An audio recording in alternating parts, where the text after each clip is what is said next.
some simple tips to reduce your forward head posture. And today we're going to talk about forward head posture. How can you manage this? Firstly, what is it? How can you manage it? And if you don't manage it, then what are the implications or the possible complications or consequences that can happen? If you watched my previous video, we had done a video prior to this, just the day before, on forward head posture and how it is related to neck pain.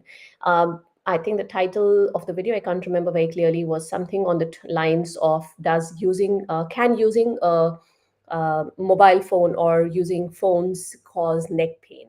So this is a follow-up video on that one. If you missed that, no worries. I will let you know by the end of this video where you can find that one. Now, in today's fast-paced digital world, many of us find ourselves spending countless hours slouched over our desks, smartphones and tablets, and computers. So, this modern age habit, while it's very convenient, it can often lead to a common postural problem known as a forward head posture, and that can cause a lot of pain and discomfort in your neck or your cervical spine. Now, for an executive mom who juggles the demands of work and family, this can be particularly problematic because it can slow you down in your everyday activities, whether it's at work or at home or with your kids, etc. Now, as I said in this video, we'll explore some practical solutions to managing your forward head posture and reducing your neck pain, and so you can prioritize your daily activities without being busy with or having that nagging neck pain in the background. Now, it is it is not as difficult, rather, to manage your forward head posture, but you first need to understand what exactly it is. Now, you might have seen people who are on their phones. And I can't see you, I can't show you my phone because I'm making the video with that. So, if this was, for example, if I was looking down at my phone, usually you would see this posture pretty often when you look around you, whether it's kids looking at their iPads or older people looking at their phone, etc. So what happens is, if I show you from the side here, when you are if you look at my neck posture here, this is a normal position where my shoulder tip and my earlobe falls in the same line. If you were to, say, draw a straight line, so if I hold a pen and I drop it down, it's in the line of my tip of my shoulder. However, if this is my phone, just an example, so if this is my phone and I'm looking down on it, do you see how if you draw a line from my earlobe, it will not fall in line with the shoulder tip, but it's quite far ahead. So this is known as a forward head posture. Now, why does it really matter if you have a forward head posture? Because when you have a forward head posture, to manage that forward weight of the head on your body, you need to round your shoulders. Now, the moment you round your shoulders, you're going to round your mid back and you're going to be slouching at your mid back.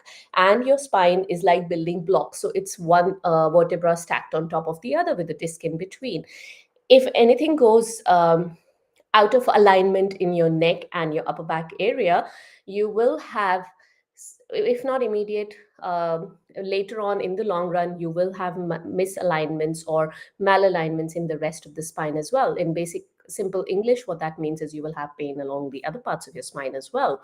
So in order to avoid all that, you can follow some of the tips that I'm going to talk to you about. So the very first one is a simple postural exercise. It's one of my favorites because it's so easy. What you can do is, again, I'm going to sit sideways so you can see the position of my neck here. So if I have a forward head, what you're going to do is, if this pen, the tip of this pen is the point of reference for me, I'm going to turn sideways. And okay, let me just move away a little bit. Sorry, my chair was very creaky there. So if you move away, move sideways and you look at me. So I'm looking at the tip of this pen. The tip of this pen is at the level of my eyes. Now, if I was to move the tip of this pen 5 to 10 degrees and I'm look down, if I was to move it down a little bit, my head is tilted now, my neck is tilted now by about 5 to 10 degrees here. So you see, my head was here when I was looking at the tip of the pen, like this is my horizontal gaze. Once I got it down, this is like 5 to 10 degrees. This is like a chin nod. So if this is 100% of a nod, you're only doing a 5 to 10% nod here. This simple exercise is known as a chin nod. Now, how are you going to do it? Of course, you can't keep holding pens in front of you every few minutes or hours whenever you're going to do the exercise. So just stare at a point in front of you, say on the wall or wherever you're looking at a point in front of you, and you just bring your gaze down by 5 to 10 degrees. That's it. It is that simple. There are some people who talk about chin tucks. So they say you should tuck your chin in like this, but this feels really unnatural. So, and you don't want that pushing your chin back as well, because this is a very unnatural position for your cervical spine. So all you want to do is look at a point in front of you and bring it down.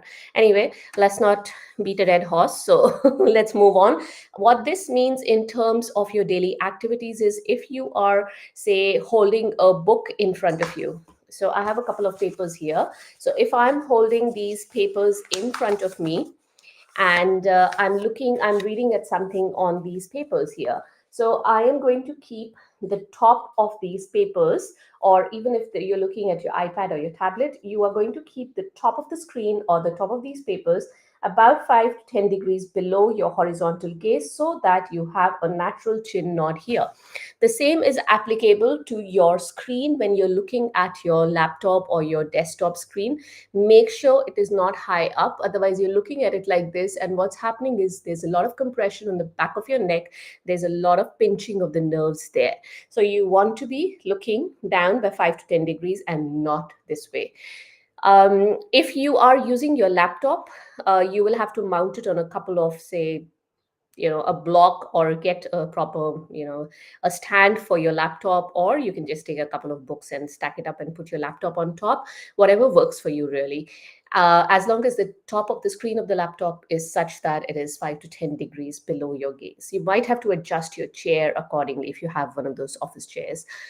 Another thing is, you will need a separate keyboard when you do this, because obviously you can't just extend your hands out like this and then, okay, that was weird. That you can't really extend your hands out like that onto your laptop, because it's going to be at a distance, it's going to be at a weird angle. You might need a separate keyboard. Moving on, you want to take breaks from your prolonged sitting, because most of us are guilty of doing that, of sitting for long hours in a static posture. It is natural for you to poke your neck out like this, to go in a forward head posture when you are reading something on your screen, a book, or whenever you're sitting there for a long period of time, even when you're at the cinema and you're watching a movie or something.